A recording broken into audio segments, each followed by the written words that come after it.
MIM, एक ऐसा नाम जो हिंदुस्तान की सियासत में एक नया तूफान लाने जा रही है।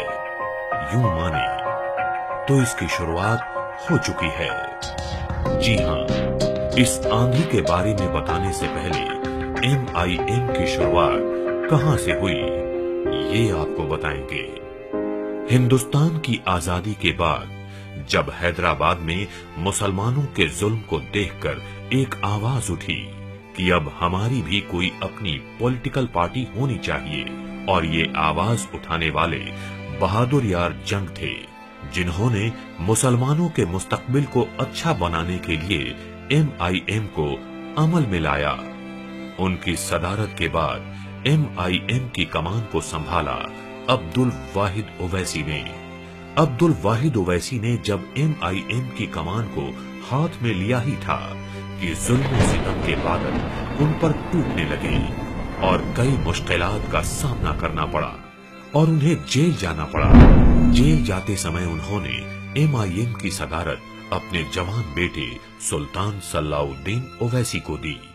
सुल्तान सलाउद्दीन ओवैसी वो शख्सियत थी जिन्होंने आंध्र प्रदेश के मुसलमानों के लिए अपने आप को कुर्बान कर दिया और उन्हें जेल भी जाना पड़ा, सिर्फ अवाम की खिदमत के लिए। हर लम्हा उन्हें अवाम की फिक्र होती। वे हैदराबाद, यूं कहें तो हिंदुस्तान के मुसलमानों के लिए एक आवाज होकर लोकसभा में गूंजते रहे। जहाँ तक हमारा कहना यह है कि नाइंसाफी का ताल्लुक है, इसमें दो राय नहीं हो सकती, तो अब वो जमाना गुलामी का नहीं रहा। मजलिस इत्तेहादुल मुस्लिमीन एक ताकत बनी भी है। और अपने आखिरी लम्हात में उन्होंने MIM की सदारत और हैदराबाद की लोकसभा की सीट अपने शहजादे असदुद्दीन ओवैसी को सौंप दी। असदुद्दीन ओवैसी वो नाम है जिसने हिंदुस्तान की मौजूदा सियासत की नींद उड़ाकर रख दी है। किस बुनियाद पर हमारी डेमोक्रेसी काम करेगी? क्या इसीलिए हमारे बुजुर्गों ने अंग्रेजों को लात मार कर निकाला? अगर कोई पॉलिटिकल पार्टी डरती है तो डरना पड़ेगा। याद रखो तुमको, मैं जब तक जिंदा हूं तुमको डरा डरा कर गरीबों मजलूमों का काम करा कर रहूंगा। लोकसभा में मुसलमान, दलित और गरीब तबकात के लिए जनाब असदुद्दीन ओवैसी साहब हमेशा से अपनी आवाज को बुलंद करते आए हैं। हर मसले पर अपनी बात रखना और सिवा अल्लाह के किसी से नहीं डरना, सच को सच बोलना और कातिल को कातिल बोलना, ये असदुद्दीन ओवैसी और MIM के लोगों की पहचान है। जब भी कोई बात ये असेंबली या लोकसभा में रखते हैं, क्या मजाल कि वो अपने कदम पीछे ले लें। पार्टी अलग है, हुकूमत अलग है। अब आप हुकूमत में हैं, आपने दस्तूर पर हल्फ उठाया है, आपकी नजर में कोई सब बराबर है, तो क्या आप उनकी बात से मुत्तफिक हैं? मेरा चौथा सवाल उनसे यह है, सर मैं पूछना चाहता हूं, जितने हिंदुस्तान में फसादात हुए उसकी इंक्वायरी कमीशन की रिपोर्ट क्या कहती है? क्यों नहीं उसको लाया जाता? क्या ये मेरी बात सही नहीं है वजीर दाखिला साहब कि भागलपुर के इंक्वायरी कमीशन की रिपोर्ट में जिस पुलिस वाले का जिक्र किया गया, क्या या हुकूमत ने उसको प्रेसिडेंट मेडल नहीं दिया? MIM हमेशा अपने कामों से पहचानी जाती है। हैदराबाद में MIM ने बहुत काम किया।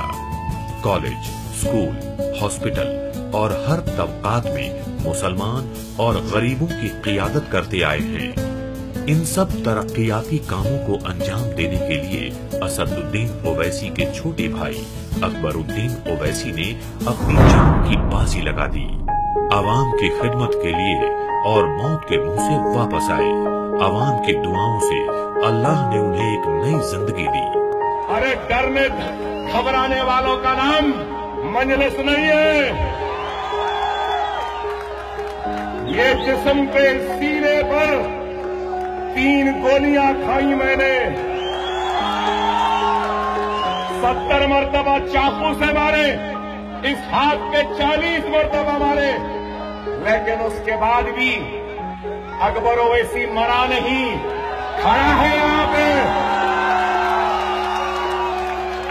और इसलिए नहीं मरा, शायद मुझे हिंदुस्तान को फतेह करना है, शायद मुझे आपके दिलों को जीतना है।